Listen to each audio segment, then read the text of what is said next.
ফোনের চার্জ আর ডিসপ্লের যে ঝামেলা আজকের থেকেই শেষ।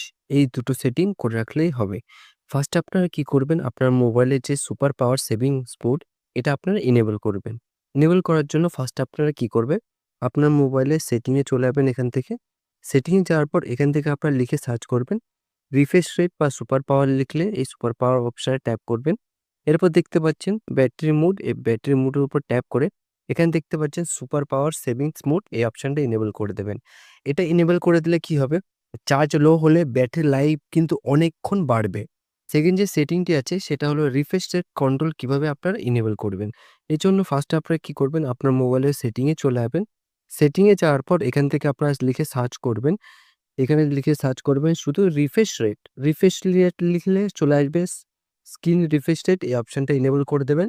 এখান থেকে দেখতে পাচ্ছেন হাইয়েস্ট, এই হাইয়েস্ট অপশনটা এটা আপনারা এখান থেকে এনেবল করে দিতে পারেন। এই লাস্টে যেটা আছে এটা এনেবল করে দেবেন।